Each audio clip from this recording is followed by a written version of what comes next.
We've got the NVIDIA and AMD news. We've got this Micron guidance, Jim. But on NVIDIA, a lot of discussion about what this means for government involvement in American business. Well, I think when you look at how much market cap was gained when NVIDIA went up and when they got the approval at AMD, and I've got to tell you, I think that the president wants a piece of it. Is that right? I don't know. I do think that they didn't have the about $100 billion when the president approved them being able to sell the H20. Yeah. So the president wants a piece of it. I don't know. For the country, it's not for the presidential library, for heaven's sake. This one is not for the presidential librry. No. Right. It's not. Well, I'm saying it's for the country. Unlike the settlements with Paramount and ABC, it goes to the country. And the media companies. They made 161. They had a one-day gain of $161,772. You're talking about in their market cap. Yeah, well, I mean, if they're the president, you saw that by saying, "Listen, I'll let you sell," they gain this. I think the president says, "You know what? Why shouldn't the country get some of it?" It is a new way. Right. And, I mean, I'm sure you guys saw the Greg Ip piece in the Journal, which I thought was, he's writing really interesting things and just talking about we are moving closer to China than China moving closer to us, which, of course, there'd been a hope maybe 15, 20 years ago, a thought perhaps, but it's state-run capitalism. Yeah, but that's the PLA. This is not the Defense Department. The PLA runs the Chinese country. No, but it is interesting that you're taking a piece. I mean, at what point are we going to get to the point where the government is seen as a better allocator of capital than the market? That's already happening. That's what the CHIPS Act was, right? Well, the CHIPS Act was with carrots. These are with sticks. Right. And he's telling American business where they should invest, who they should have as a CEO, and where to send the check for a cut of the profits. A little aggressive. But at the same time, what? The previous government wanted to give the president, Biden, they wanted to spend $50 billion, say, on choosing winners and losers. They chose Intel, ill-advised. Who told them not to? You did. Thank you. You did. And yet, there they go. So now this is a new way. It's kind of risk-free. That was a risky way to invest. This is a risk-free way to profit on the back end. So do you still believe? I'm not against it. Do you still believe that companies know better than government? Well, I think that this is one where the government, by giving them the right to sell, gave their shareholders a huge amount of money. And I think that Trump, this is not what I would do if I were president, but Trump, I think he says, look, if we're going to make money for them, then the U.S. government should participate.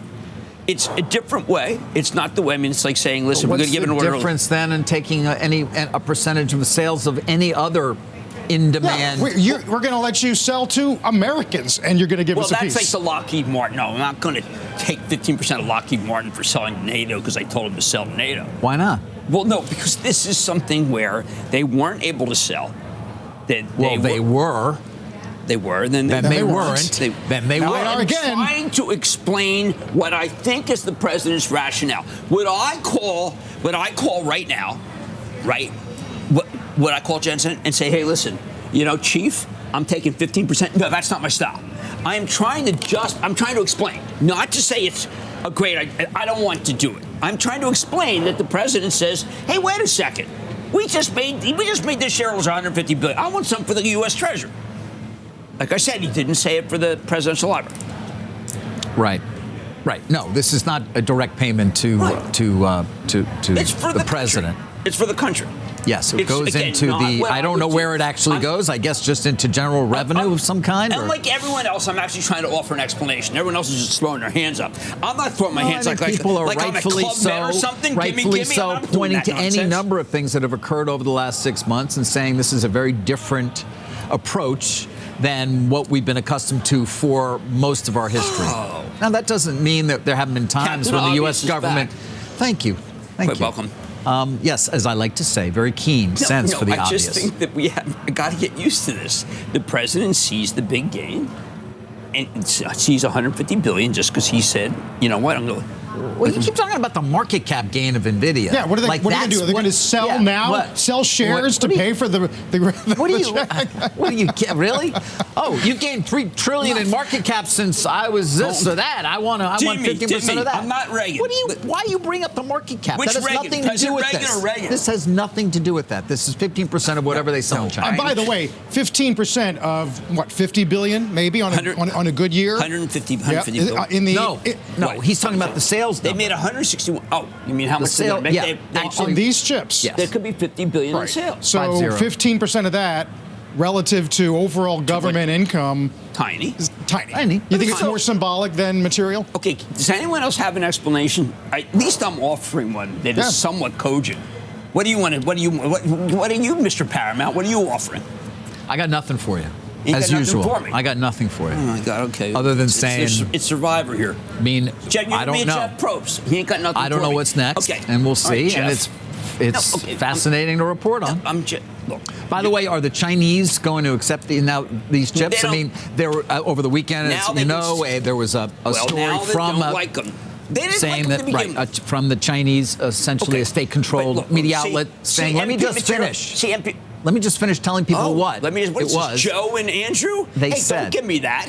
They said that. Hey, did you see who won this week? They questioned whether there was a back door. They questioned the security of the chips and things of that nature, bringing into question whether they really would buy a lot of them to begin with, Jim. Right. Well, I think that Eunice, you gave us a series of bullets about how the government wished that people didn't use the age 20, but this goes back to the notion of what did the Chinese have that can be as good as the age 20, and the fact that the president was won over by the reasoning of Jensen that look, if we get them to write on our chips, it's better than have them write on their chips. So the whole thing is a big mess, I admit. And it's also a big race, to your point, an AI race around the world to be the standard, so to speak. Right.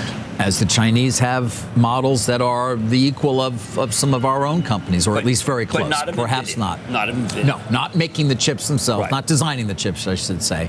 But I'm talking about DeepSeek and Alibaba and ByteDance and what they're capable of doing when it comes to the LLMs that they have created as well. But, many of them open source, by the way. So you are allowing much of the world to use them in a way that is not really the case with our own. Meta has open source. OpenAI just did one.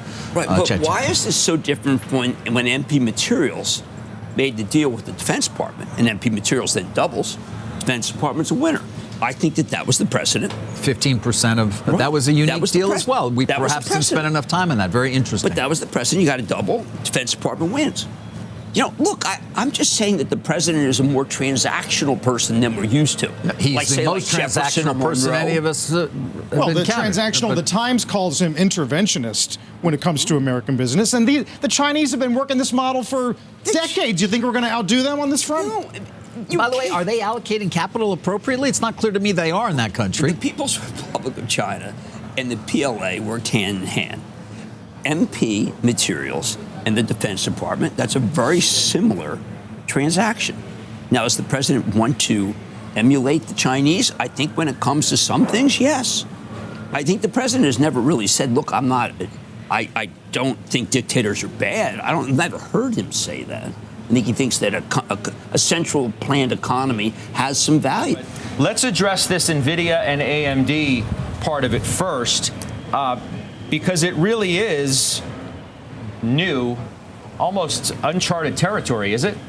Yeah, it is, Scott. It's a new tax of sorts on American companies who want to get export licenses from the U.S. government. We had a fascinating discussion live in the briefing room by the president. He explained how he came to this deal. He said he was meeting with Jensen Huang here at the White House, and Huang wanted the permission from the federal government to sell these chips in China.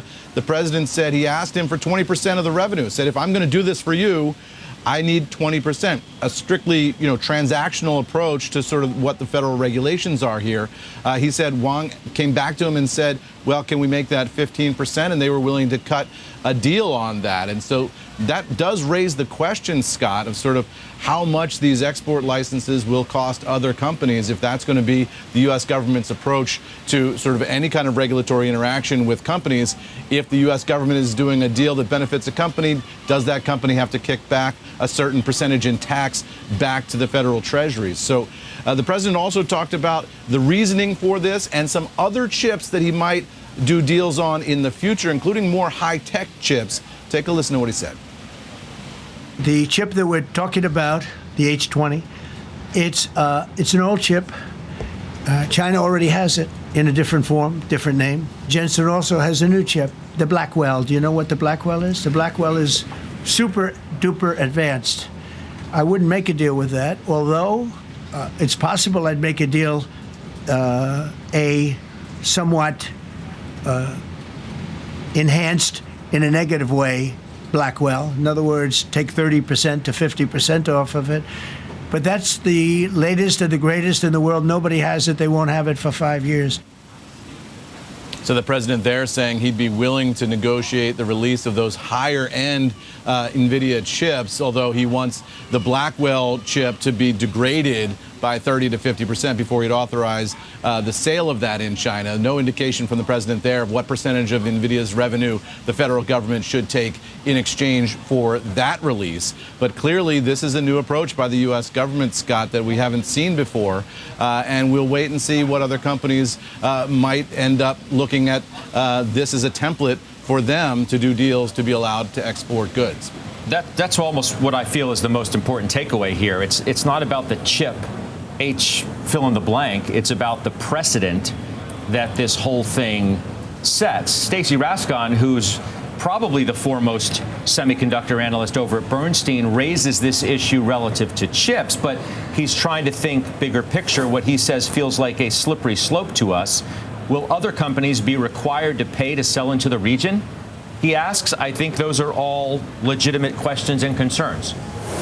Yeah, and you look at the president's approach here, Scott, across the board, and it is transactional. The president feels if the U.S. government and himself are going to be involved in any kind of deal, he wants to see some kind of return for the taxpayers. That is, either it's financial or equity. He's done these golden share deals now involving shares in companies that he feels he's been able to benefit.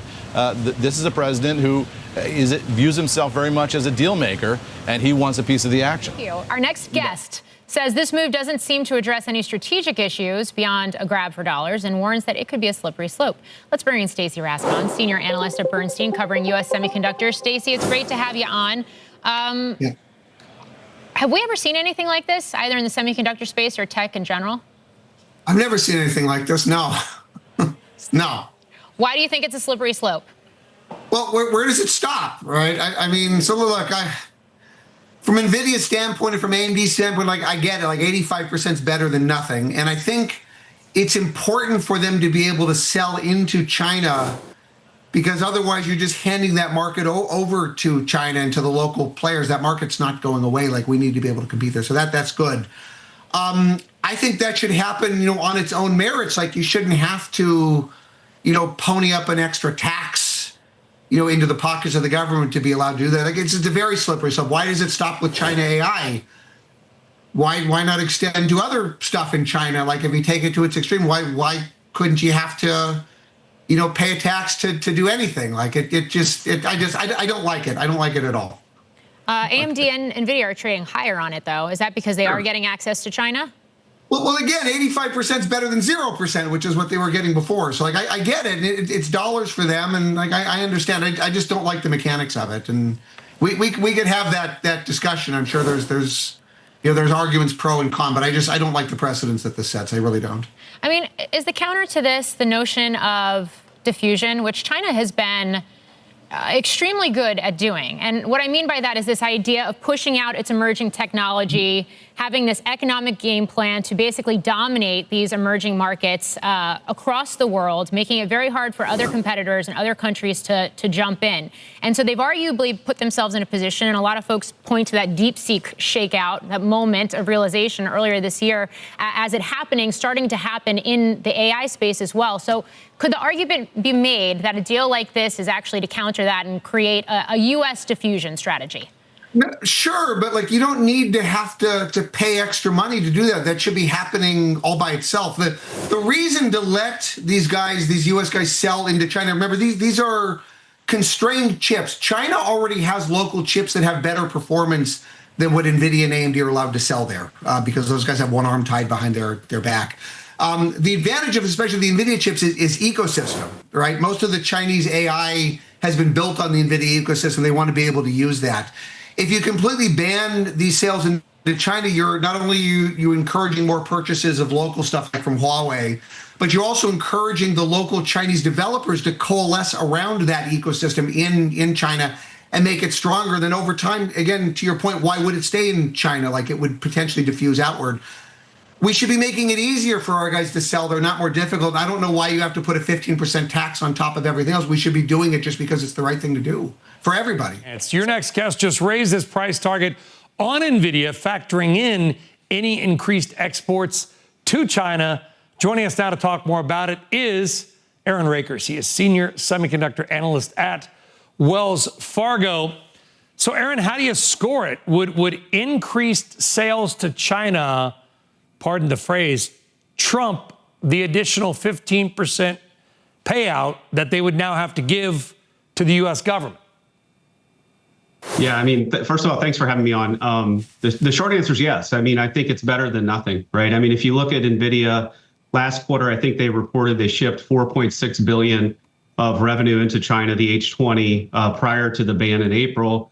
They had missed out roughly $2.5 billion. So that's north of $7 billion of revenue in the last quarter. That'd be, call it 13% of total revenue, 17% of the data center revenue for them, if you included that. And they had guided, that they were going to miss revenue opportunity of about $8 billion this quarter. So annualized 30 plus billion of revenue opportunity. I do think it's better than nothing.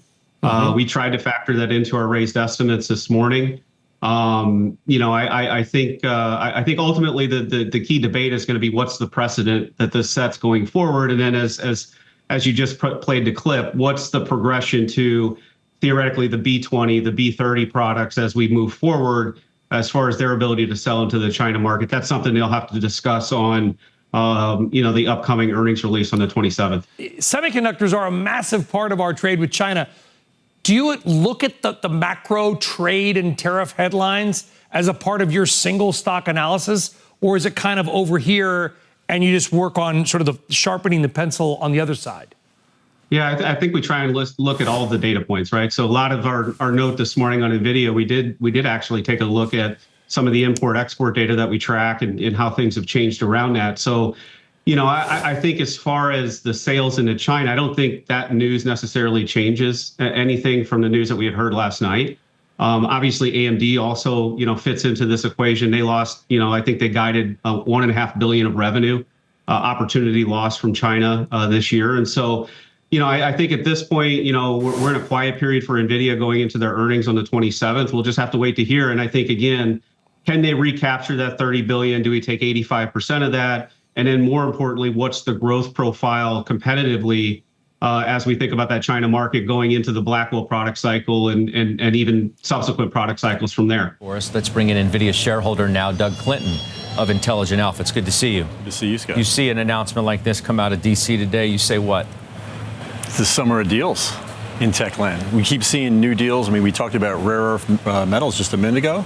MP Materials was kind of one of the deals that almost kicked off the deal train that we've been on. Then we had Apple. Now we have NVIDIA. I think from an NVIDIA perspective as a shareholder, the terms are sort of irrelevant. I mean, 15%, whatever. What's important is we know now with certainty that they will be coming back to the Chinese market, and that's tens of billions of dollars that we can now write back into models for NVIDIA. So the deal's a good one, I think, for NVIDIA and good for shareholders. What does it say if the stock's not really doing anything on the announcement? Do you think there was anticipation that this was going to be figured out in some form or fashion?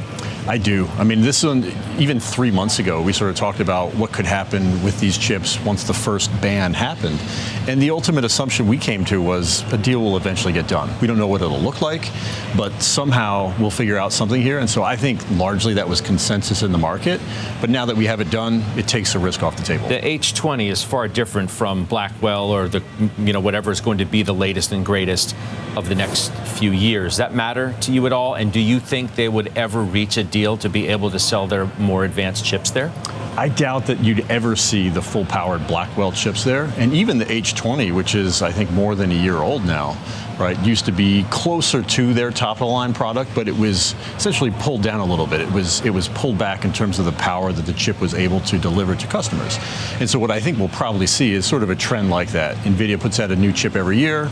I bet Blackwell eventually comes out with, a B20, and maybe that's next year or the year after, and that replaces the H20. So we've had all the mega caps report earnings except for this one, and that's going to be within the next couple of weeks. What are your expectations now? I think based on the commentary we've seen from the mega caps, who are their biggest customers, they're continuing to spend on infrastructure. They're continuing to invest in AI. I think the quarter probably looks fine based on what the commentary has been so far. Is this stock, I mean, I know this sounds like a ridiculous question. Is it a buy until you hear from the companies that they're going to scale back their CapEx? I mean, the numbers that are being thrown out are so astronomically large. How do you think about that? We did an analysis on this. It's funny. If you look back to last year, what were the consensus street estimates for CapEx amongst the Mag 6 going into 2026? They've gone up by $100 billion so far this year. And so I think that just goes to show you kind of the order of magnitude that the market was missing in terms of how much could be invested here. Do I think we're off by another $100 billion? Probably not that scale, but I think you're going to continue to see these CapEx numbers go up because we know that more inference, right, more usage, which is what we're seeing right now, needs more chips. I agree. It makes no sense if in April the ban began because of security risks. How does security risks go away for 15 to 20%? They don't. But I do think this is probably good news for Intel. Yeah, and you keep hearing about precedent, right? Larry Kudlow must be rolling over in his grave right now because this is not free market. Larry's still with us? Yes. Yeah. Okay. Well, I'm just saying he must be frustrated over there, wherever he is, right? So you think normally when the government gets involved with business, you expect it's going to be bad, or at least bad for the business in question. In this country, we like private industry to stay private, and we want its interactions with the federal government to be as minimal as possible, unless the company needs a bailout. Otherwise, just forget it. But that's not the way of this government. Certainly not when it comes to NVIDIA or AMD, as we learned today, which had Wall Street buzzing on an otherwise mixed session. Dow slipping 201 points, S&P declining 0.25%, NASDAQ edging down 0.3%. This morning, we learned that the U.S. government is planning to take a 15% cut on all the AI chips that these two companies are currently selling to China. For NVIDIA, that means a 15% cut on the H20, which was their cutting-edge chip for AI a few years ago, something they were previously banned from selling in the PRC. The president then said that NVIDIA might be getting approval to sell a next-generation chip to the Chinese, something, more like their current version, Blackwell, except it won't have as much computing power. We didn't expect that Blackwell could be allowed in China. This was a big deal that the market completely just ignored. That was a mistake. The president had asked for a 20% cut of revenues, but NVIDIA CEO Jensen Huang bargained him down to 15%. That was good. The news was greeted as a total novelty, although it wasn't the first time this government has taken a stake to profit from its own moves.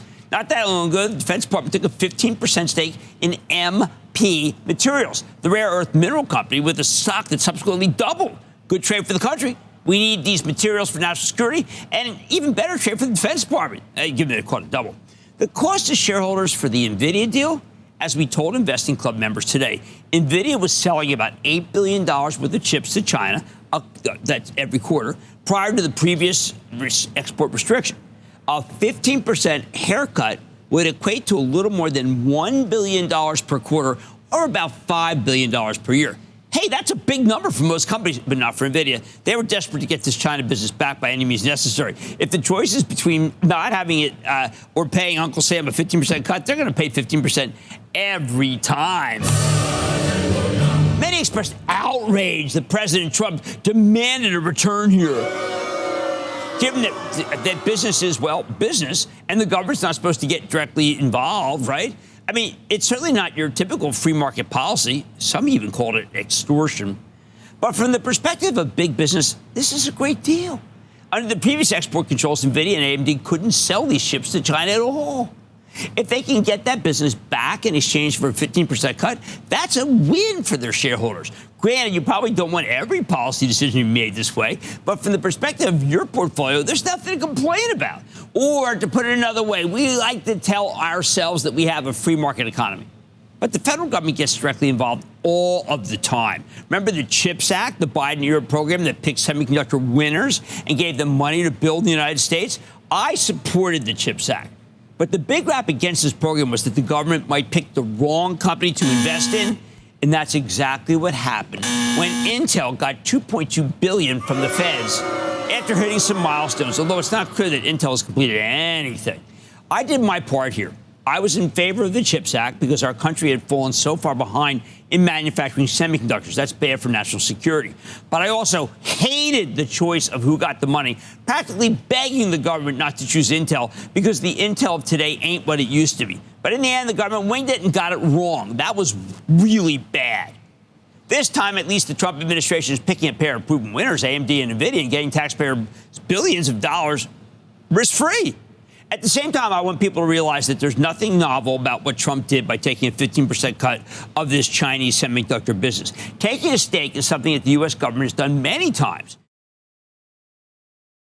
All right, I hope you're all doing well today. Really quick before I say anything else, I want to address the MP situation since it was brought up in some of the clips you just watched. I've made multiple videos on MP Materials, and I'm bullish on the company over the next 5 to 10 years. That being said, the U.S. government's deal with MP Materials is completely different from what's going on with NVIDIA, and I don't think it's a fair comparison at all. In the MP Materials deal, the DoD is becoming MP Materials' #1 customer. They're providing MP with hundreds of millions of dollars in financing, and they will eventually provide MP Materials with unlimited demand for their product. In other words, MP Materials is getting a lot out of the U.S. government in this deal, and it's a win-win scenario. Now let's compare that to what's going on with NVIDIA and AMD. The U.S. government will take a 15% cut of these companies' China revenue.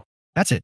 What do NVIDIA and AMD gain from this? Nothing other than the ability to sell into the Chinese market. But this time, they have to give 15% of their China revenue to the government. Please hear me well. I am politically independent, and I don't like politics as I think they're more divisive than productive. And so nothing that I say is politically motivated. I'm all for paying down the national debt and making good deals for taxpayers. At the same time, I think taking revenue from companies sets a very dangerous precedent that could be abused at some point in the future, if not by this administration, possibly by another administration in the future. It would be one thing if we were talking about the government taking a portion of profits. That's one thing. But we're talking about the government taking revenue, not profit. And that is a very slippery slope to go down. I'm all for honest, free market capitalism, but this is not capitalism. Not at all. Now, at the same time, I do think it's a great thing that NVIDIA will have access to the Chinese market, and I think it is in the United States' best interest to export American technology so that developers around the world build on the American tech stack. That is a massive strategic benefit to the United States, and this is especially important considering that half of the world's AI developers live in China. And wherever the developers go, those are the platforms that will succeed. And so, I think it's great that the U.S. government is allowing NVIDIA and AMD to sell older generation chips into China, and I think it is in the United States' best interest to do so.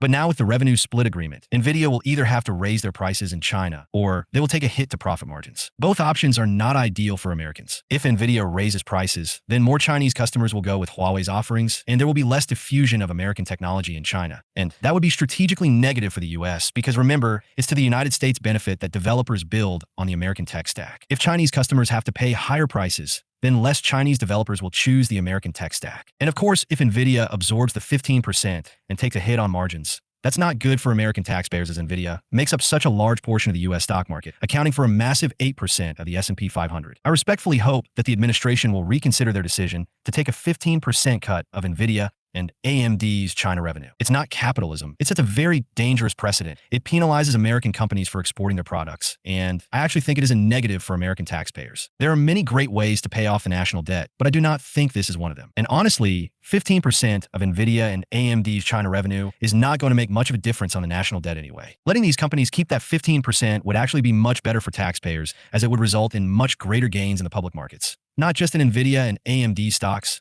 but in the broader market as well. Again, nothing I say is politically motivated, and I respectfully hope that the administration will reconsider. Now back to normal NVIDIA talk. SIGGRAPH is currently underway, and NVIDIA published a lot of blog posts today. I'm still trying to process everything, because there's a lot. A couple things that stood out to me are that NVIDIA is doubling down on strengthening their moat around software. This is especially important for NVIDIA, as AMD is expected to launch their first full rack-scale system in 2026, equipped with 72 GPUs in an attempt to compete with NVIDIA's full-stack offerings. At that point, AMD AMD will still face the challenge of NVIDIA's moat around software. And a major takeaway from today's NVIDIA blog post is that NVIDIA is working hard to strengthen that moat even further. A second major takeaway from NVIDIA's blog post today is that NVIDIA is making great progress in bringing AI to the world's enterprise IT. Back in March, Jensen told us that most of the world's enterprise IT had not yet embraced AI, and that NVIDIA was going to bring AI to the world's enterprise IT. Jensen believes this is an opportunity worth hundreds of billions of dollars, and it's great to see NVIDIA making progress on that front. Looking ahead, we have a GTC keynote from Jensen on October 28th in Washington, D.C. Usually when Jensen delivers a GTC keynote, he reveals something new and exciting, and he also usually announces large-scale projects that are specific to the region where the GTC event is held. Since this GTC event will be held in Washington, D.C., I wonder if we'll get news about any new large-scale sovereign AI projects with the U.S. government or new large-scale commercial projects with U.S. companies. And so, be sure to mark your calendar for October 28th. Also remember that NVIDIA will be reporting Q2 results later this month, and so we should not see any China revenue in NVIDIA's Q2 earnings. That being said, we will likely see some China revenue start to show up in NVIDIA's next quarter guidance, which is good. I view NVIDIA's China revenue as additional upside to what is already a great long-term setup as NVIDIA is growing well even without China revenue. Blackwell Ultra has launched, and production should be ramping right now, with production expected to ramp substantially next month. We also have NVIDIA's next-generation Vera Rubin scheduled for next year. The Vera CPU will be NVIDIA's first custom CPU, containing 88 NVIDIA Olympus cores and custom designed to work in lockstep with NVIDIA GPUs. Then in 2027, we have Rubin Ultra, with a single Kyber rack being able to hold 576 Rubin GPU dies, for X the number of GPU dies in the current NVL72 systems. And then we have NVIDIA's Feynman after that in 2028. We have a clear data center product roadmap extending into 2028, and Jensen believes the world's computing CapEx will reach $1 trillion